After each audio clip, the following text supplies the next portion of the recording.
Do you know that before you can believe in others, you have to believe in yourself? Oh, yeah. You have to trust yourself, believe in yourself. That way, you will easily trust and believe others.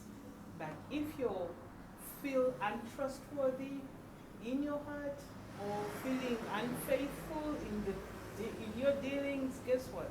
You think others are doing the same thing because it's a projection. We are mirrors to each other. So what is in me, I can see in you, and what is in you, I can see too. So believe and trust in yourself and your dealings. And the best way to do that is every time you promise yourself to do something, actually do it. Trust your instinct, your intuition, fulfill the promises you tell yourself.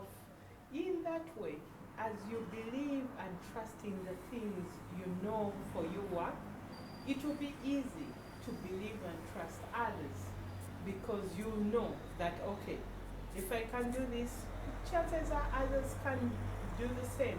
And this applies across the board, whether it's relationships or our normal day-to-day living. So see you soon. All right.